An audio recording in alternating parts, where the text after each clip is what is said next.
Number 15. Tweet, tweet. The canary's call echoed against the tunnel's damp walls, leading us deeper into darkness. We'd long since left the vicinity of our mining lights, relying on lanterns to navigate the porous cave and its uneven, muddy floor. Where else were we supposed to go? The earthquake had obliterated our only exit. It was either stay put and risk starving to death, or proceed through the mountain's natural tunnels in the hopes of finding freedom. Carson, an experienced miner, had begun leading us from the front. The fear of the unknown had me unnerved, but I knew it'd be okay. As long as the canary kept singing, we'd be okay. Tweet, tweet. The ceiling encroached on us as we advanced, bringing its finger-shaped stalactites closer and closer towards us. I wiped sweat from my brow and peered ahead. Darkness. Tweet, tweet. We walked for hours without a breath of fresh air. I could feel myself growing tired, but refused to slow my pace. If my team could keep walking, then so could I. The shuffling of our feet, the canary's tune, and the sound of dripping water were all that was heard in the dim tunnel. We weren't wasting precious oxygen on idle chit-chat. Tweet, tweet. The farther we went, the tighter the passages. My head began to spin from fatigue and dehydration. I needed to throw up, but I couldn't allow myself to do so. In such a small space, I knew the scent would linger for the rest of our journey. The canary's call was a beacon of hope. It was my light at the end of the tunnel, a promise that the next stretch of the journey would be safe. It kept me and my fellow miners from panicking. As long as the canary kept singing, we'd be okay. Tweet, tweet. I tried to focus on the melody and closed my eyes, imagining the blue sky above my house. I thought about being in my daughter's loving arms, and the days we would spend watching the birds perched on our picket fence. And then, I stumbled. I was back in the cave, back in the miserable muck of dirt and sweat. Maybe I just needed to distance myself from the others. Perhaps my position near the end of the line was starting to weigh on me. Maybe I just needed to feel like I was closer to the exit. I pushed past the procession, head spinning more and more the closer I got to the front. Tweet, tweet. I felt a sinking feeling at the pit of my stomach at the sight of it. The canary lay lifeless in its cage. Carson, face swollen and worn, turned towards me. He slowly brought a grime-caked index finger to his lips, soundlessly shushing me, before dropping his hand. He turned to the front, curled his lips into an O, and blew. Tweet, tweet. I understood then that we weren't making it out alive. Number 14. The deal was simple. We'd get to ask him a few questions, and he got to ask us a few questions. A bit odd, if you ask me. What could the devil possibly want to know from us? I couldn't tell you. Is heaven real? I asked. Yes, he replied, his voice like dying embers in a fireplace. And so is hell. Who goes to heaven? Whoever God wants there. I'm afraid that's much too vague for us. What's that like? He asked, his eyes perking up. I'm sorry? What's it like to be afraid? A bit confused, I tried my best to describe the feeling of fear. My explanation was a bit clumsy, but he appeared to be satisfied with it. Why do you want to know that? I asked. Because when God made me, He didn't give me the ability to feel fear. I can't feel lots of things. What can you feel? Pain. It got us back on track. Can you elaborate on your answer from before? About heaven? Of course. Heaven is open to all of God's creations, whatever they do. I breathed a sigh of relief. When I was called in, the people in charge told me that my primary objective was to secure information on how humanity could get to heaven. With that sorted, anything else I gathered was a bonus. Are you going to heaven too? Since you were created by God? I asked. I could, but I won't, he replied. Why? Because I committed the most egregious sin. I did something only God was supposed to do. And what's that? I tried to create angels. They didn't work out. My angels were made in my image, so I guess I'm to blame. All they do is cause suffering and destruction, so God said they had to go to hell, to suffer for eternity. You mean the demons? Yes, I guess I do. I couldn't go to heaven, not while my creations were suffering. So I decided that when the time came, I would travel to hell and suffer with them. Why? Because I love them. I checked my watch. Time's almost up. Yes, it is, he replied. I have to go back and get debriefed, I said, preparing to leave the facility. They'll be ecstatic when they get the good news. And what might that be? That no matter what we do, we're going to heaven. But you're not. Or anyone else, for that matter. But, I said, my voice wavering, you said... Yes, I know what I said, my child. But you're not one of God's creations. He said with a tone I would mistake for sadness if I didn't know better. You're one of mine. Number 13. There was a car accident. A bad one. I was unharmed, but my wife died on impact. My son, Cam, made it out alive. I guess you can call it alive. He was pinned by a piece of metal through his groin. Someone at the hospital said it was a miracle that he didn't bleed out. Now I would have believed them if he didn't burn while he was pinned. Trapped in the back seat, watching the flames come toward him, Cam's skin started to blister. He screamed and screamed. Some of it was unintelligible, but a good portion was him begging for me to help. I couldn't reach him. So, I watched him burn. His skin steamed as the moisture inside boiled. His hair ignited in a white flash, burning off in seconds. The clothing was next. It was cotton, so it went quickly enough. But his sneakers smoldered and melted, coating his feet with molten artificial material. I didn't hear the fire trucks arrive. Firefighters pushed me to the side as they doused the car and its occupants with flame-retardant foam. Cam had lost consciousness, but I just assumed he was dead. When they found a pulse and sawed open the car to get him out, I couldn't comprehend how he'd survived. But I felt something like joy. I rode with him in the ambulance to the hospital. It was while he was in the burn unit having 90% of his skin debrided that a nurse told me how lucky he was. It's 3 years later, and Cam is 14. His body is a perverse canvas of skin grafts and amputations.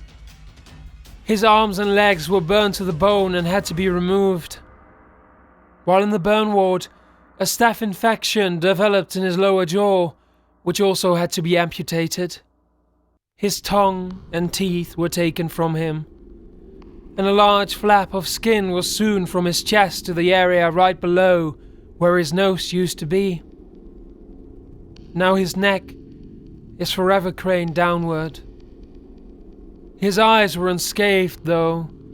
He had the presence of mind to cover them with his hands before they could be destroyed by the fire. Must be that luck they said he had. Now, I can feel the heat of his glare whenever I'm nearby. It's as if he wants to tell me something. But that's supposed to be impossible. He hasn't demonstrated the ability to communicate at all since the accident. I know differently. I think he's just biding his time. For what, though? I'm too frightened to imagine. But the signs are there. Every day I have to remove the charred carcasses of birds and squirrels from the area of the yard that Cam can see from his propped up position in bed. I keep thinking back to how he must have felt as I watched him burn. His glare tells me that he hasn't forgotten. Number 12. I like wearing my mother's shoes. They make me feel special.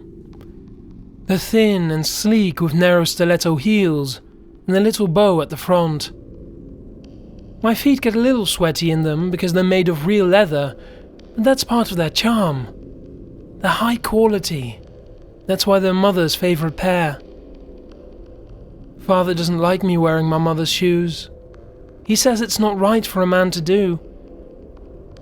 The first time he found me strolling through Mum's closet wearing them, he gave me the belt. He told me what I was doing was inhuman. He made me put them back when he screamed at me for hours. He didn't even try to understand how special they made me feel. Mother likes me wearing her shoes. She smiles peacefully at me when I borrow them. She never scolds me like Father does. She doesn't worry I'll stretch the leather or judge me for my quirks. Wearing her shoes makes me feel closer to her. It makes me feel special. I don't care how many times Father takes them away from me and hides them in Mother's grave. I'm still going to dig them back up and wear them again. Number 11. Anya was sitting in the institution's sunroom when it suddenly lived up to its name. Outside, the grey clouds parted, and as a warm shaft of light caressed her face, she remembered something. Something very important. "Depression stinks," she said. The words must have been magic, for all at once it seemed like a curse had been lifted from her slumping body. Fate was now hers to command, and with her newfound power, Anya made a decisive choice. She chose to not be depressed. The thin blanket covering her legs slid to the floor as she stood up from the couch and looked around. It was a beautiful day. How had she not noticed before? The grey clouds had moved on, and beyond the half-open windows lay the vivid greens and blues of spring. She inhaled deeply, filling her nose with the sense of flowers and the earthy tang left by the passing rain. From behind her, she heard the soft strains of music coming from the radio Nurse Bexley kept at her desk. It was the sweetest song Anya had ever heard. Something about young love? Well, whatever the words, the tune was absolutely lovely. She stepped away from the couch, almost bouncing as she roamed around the sunroom seeking human interaction from the other occupants. She ruffled Wallace's frizzy hair. She danced with Nancy, twirling her around and around and giggling when she lost a slipper. She noticed the chess game Roger was playing with himself and immediately saw an excellent move which had not occurred to the intensely frowning man. Plucking up the little castle, she leapfrogged it all the way across the board. "King me," she said. Afterwards, she tried chatting with Nurse Bexley, but the stubborn woman only grunted in annoyance while continuing to flip through a magazine. Obviously, her world was still grey. To Anya, however, everything was as colourful as a cherished childhood memory. Then, she felt a tap on her shoulder, and she spun around, grinning, right into the arms of Dr. Margrave. Dr. Margrave was grinning too. but his grin was a hungry one. Anya's face fell as more memories came flooding back. "You," she said, her voice lowering to a whisper. "You suck the sunlight from the world." Dr. Margrave pretended to be hurt. "Come now, Anya," he said. "I'm merely doing my job. You require care, and I care for all my patients." Now that much was true, but it wasn't the whole truth. Dr. Margrave cared for his patients like farmers cared for their livestock. He needed them. He needed their ups and downs, their positives and negatives. They were his batteries. And so, Anya's world turned grey again, as Dr. Margrave took her hand and led her back to the couch. This institution, she realized, provided the perfect camouflage for a creature who fed off emotions. But the thought quickly slipped away, and soon she was too depressed to worry about it. Number 10. "So what's your specialty?" I drifted in this limbo that I assumed was purgatory, pondering the man's question. "Specialty? What do you mean?" "You know, your specialty. What you devoted your life to. Was it communication, human rights, feeding the poor? What?" I thought back on my life. Spent drifting aimlessly from one job to the next, making no special connections, engaging in no particular hobbies. I don't think I have a specialty. The man looked at me in shock. "You don't have a specialty? Don't you know what that means?" Fear gripped my throat in an iron vice. "No. What?" He shook his head sadly. "It means you'll have to do it all over again." Number 9. After several hours of cold calls, I was able to step outside for a cigarette. We weren't allowed to smoke in front of the call center, so I had stepped out back. The December air was cold. In between puffs, I could see steam forming from my breath as clearly as the smoke itself. I allowed myself to be entertained by this distraction for a brief moment. I turned to flick my cigarette in the storm drain when I noticed a pair of eyes staring at me from below. I stood there, locked in its gaze. Its blue eyes seemed to glow in the darkness that surrounded them. I felt the heat on my finger as the cigarette cherry burned close to my finger and snapped out of it. One of the girls I worked with walked past me.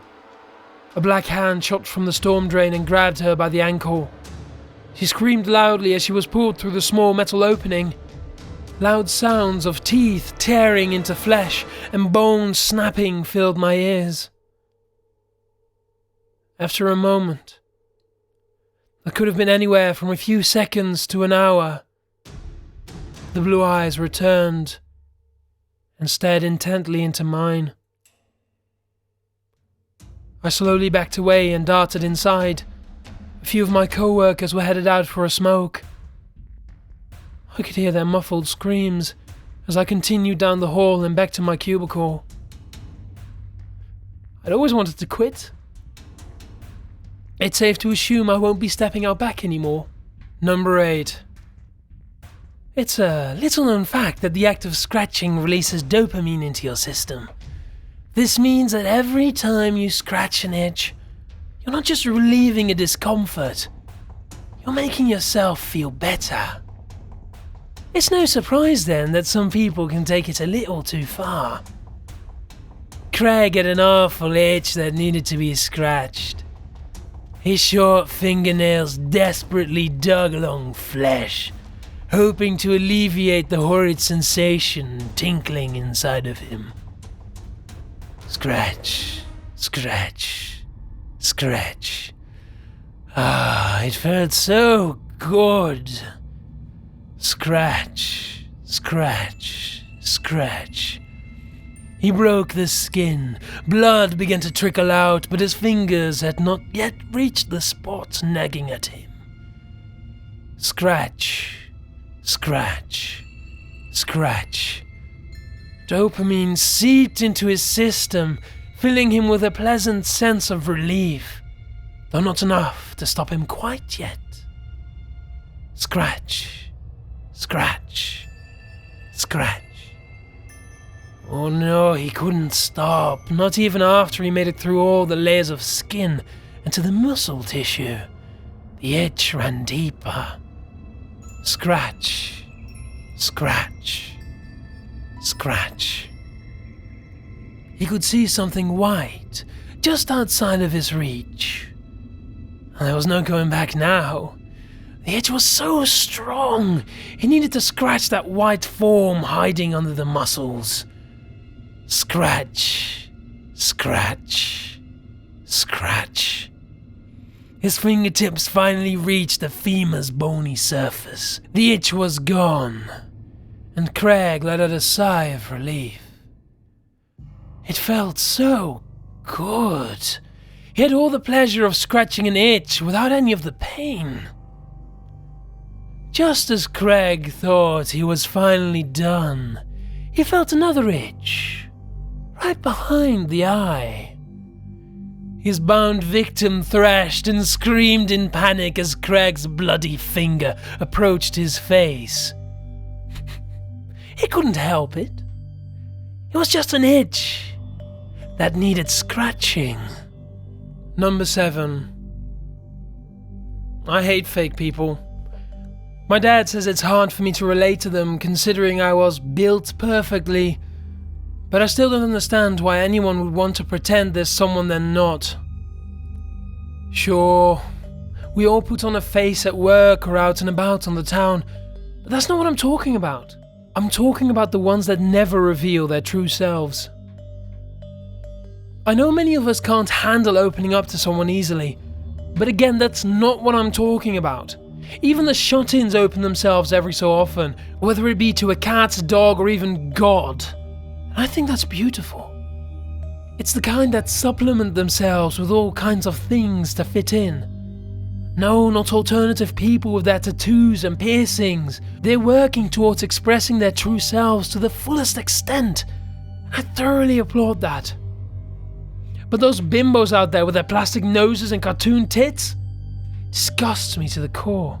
They're already using fake personalities they picked up to fit in with the rest of the pretenders, and now they've ruined their bodies that God gave them just to look more like a carbon copy replica of their friends.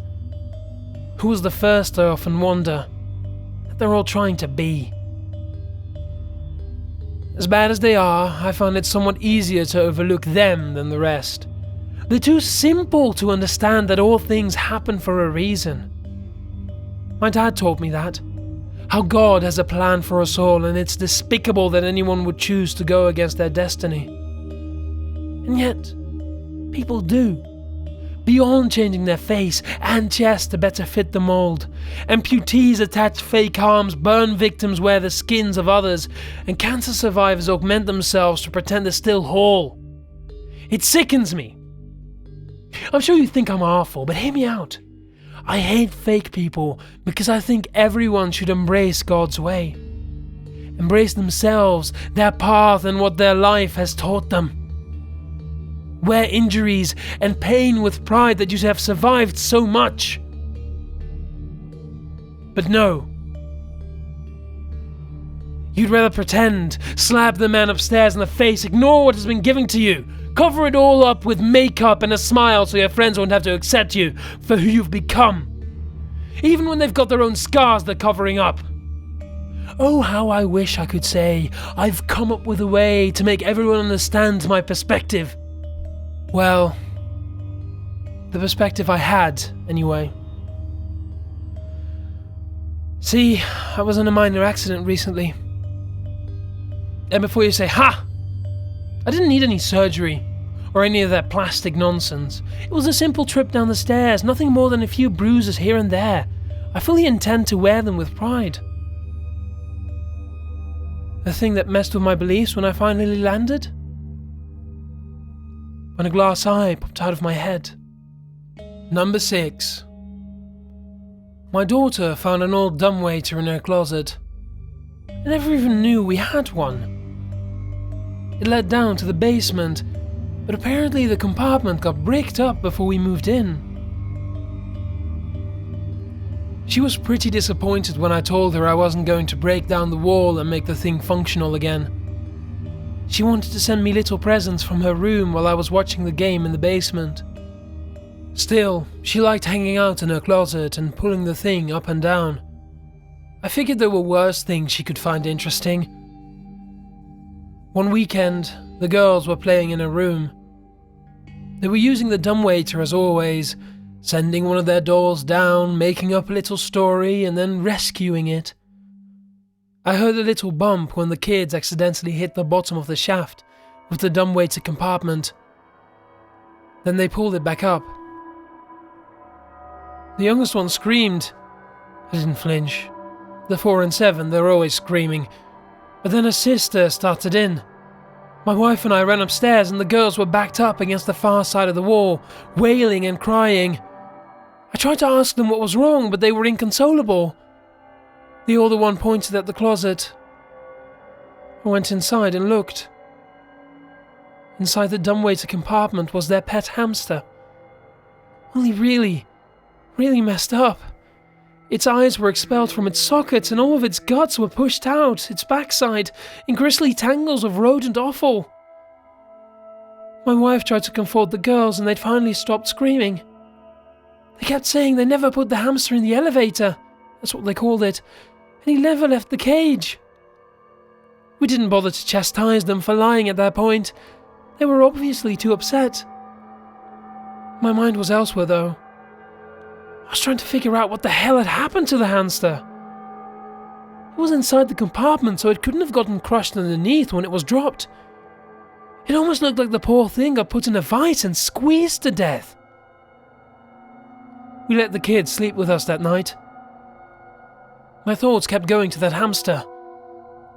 There had to be a reason for it. I tiptoed over the kids' sleeping bags and went in their room. I quietly worked the dumbwaiter up and down. On the third trip down, I felt the rope shudder when I accidentally struck the bottom. I hoped I didn't wake anyone up. I carefully pulled it back up. I thought it had gotten caught on something. It was heavier than it should have been. I gradually got it back to the top without making any more noise and locked the braking handle and opened the door.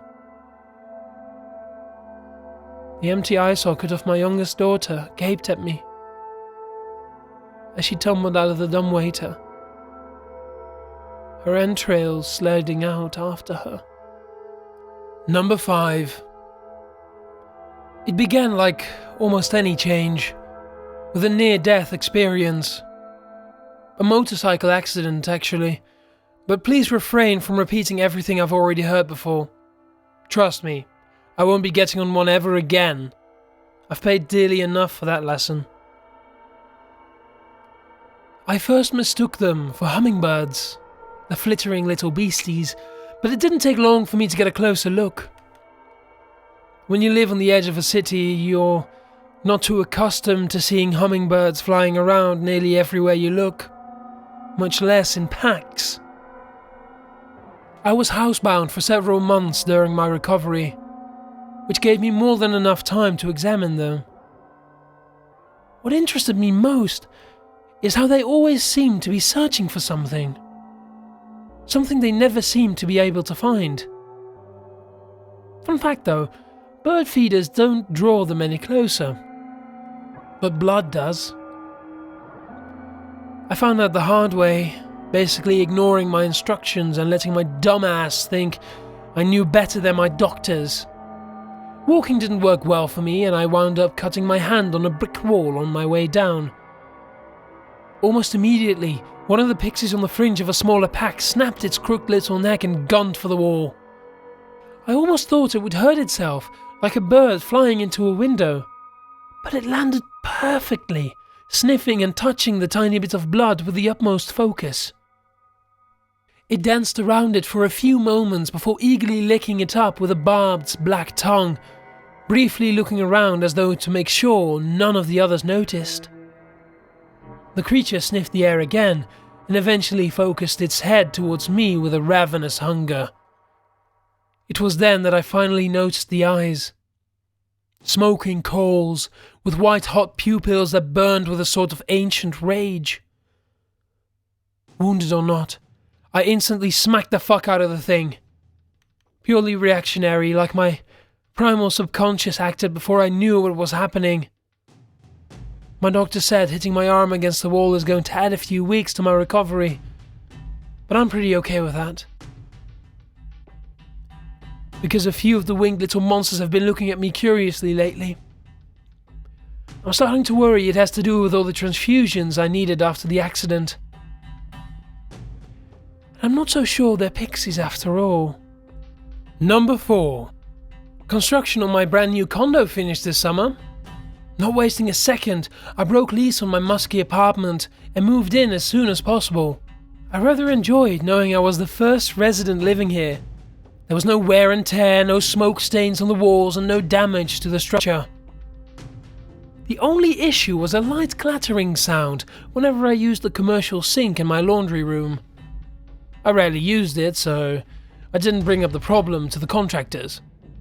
Everything else worked perfectly, and my home was as sterile as an operating table. After a few months, I began noticing water pooling at the foot of my shower. The drain must have been clogged. I took to my tools, unscrewed the shower drain and peered inside. I could see a collection of fibers bunched up in the pipes. Reaching in with an unfolded coat hanger, I pulled out mountains of dirty blonde hair clogging the pipes. I live alone. I don't have any pets, I haven't entertained a lady in over a year, and I've been bald since I was 27. The odd phenomena got me thinking about the sink in the laundry room. I detached the aerator, placed my hand under the faucet, and turned on the water. Dozens of molars came flying out, slipping through my fingers and into the sink, bouncing up and down until ultimately falling down the drain. Say, on a completely unrelated note, I have a beautiful, fully furnished, barely used condo for sale. Located in downtown Detroit. Is anyone interested? Number 3. On the first day, we thought it was a technical malfunction. I mean, signals from outer space? It sounded like bad science fiction. On the second day, we got together experts to decrypt the signals. On the third day, we figured out what the signal was. It was an information stream about an alien race, like an intergalactic business card or a warning. On the fourth day, we learned about their society. They were a military theocracy that based their economy on the conquest of foreign planets and worlds. They were called the Corpus Rapientem. They preferred capturing native populations to killing them, so they could use them in their religious rituals. On the fifth day, we found out exactly what happens in those rituals. On the sixth day, we learned about their biology. Thin, stick-like bodies with long, slimy appendages for mouths and deep, dark holes for eyes. On the seventh day, we found out they were dying. On the eighth day, we found out what was killing them. A strange race that the Rapientem thought they had conquered turned out to be shapeshifters. They killed and replaced the upper echelons of their society. The Rapientem tried to fight back, but eventually they joined their serfs in enslavement. On the ninth day, we found out that this mysterious alien race also kept slaves. On the 10th day, we found out what they did to them. On the 11th day, we found out how this race traveled. By hitching rides on meteoroids and crashing into target planets. Yesterday, we received the final transmission from the Rapientem. It was a guide on how to recognize the shape-shifting species, even when they were disguised. Today, we found out that it was too late. Number 2. This morning, I took a walk in the meadow and came across a fallen oak. You probably already know that you can tell a tree's age by counting the rings that make up its trunk. But did you know you could find out much more from them? Those rings are like the pages of a history book. They tell stories about global climate and past hardships. I approached the oak, knelt down, counted, and scrutinized its rings one by one. For the first 32 years of its life, the tree had grown at a nice, healthy pace. However, the 33rd ring was darker and thinner. There must have been a decline in temperature and sunlight that year. An ash cloud blotting out the sun, maybe? It's hard to tell. The following rings were narrower and even darker, indicating colder years with even less sunlight. That was strange. Then, there was the last ring. The 37th ring, protected only by a blackened and crumpling bark. It had an odd hue I'd never seen before, a putrid mix of mustard yellow and sickly green. I grabbed a piece of wood and prodded the ring lightly. My stick poked a hole into the tree and disintegrated, as though eaten up by acid. Out of the hole I made in the trunk, a drop of miscolored sap-like ooze drizzled down over the blades of grass at my feet. Before my very eyes, they shriveled, fell over like dominoes, and turned to a greenish-yellow paste that caused the same decay in all the grass that it touched. A chain reaction ensued, spreading quickly. I sat back, slowly at first, but then faster as I saw more and more of the vegetation being reduced to mush. I could only imagine what would happen to me if I touched the substance. As I reached the edge of the meadow, I turned around to see how far it had spread. However, instead of a field of death, I saw nothing but healthy grass and the oak sapling I'd planted yesterday. The rings of a tree are like the pages of a history book, and I got an early edition. 37 years. We've got 37 years left before it happens. Number 1. The flag flew at half-mast, clinging to a rusted pole atop a crumbling building coated in roots and vines. When the invaders came, we were given a choice: fight or surrender. We proudly chose to fight with all our might. First came the drones raining death from above. Even on the sunniest of days, the clear blue sky instilled fear in the hearts of all who dared to leave their shelter. Next were the soldiers. Their rallying cries echoed in the distance.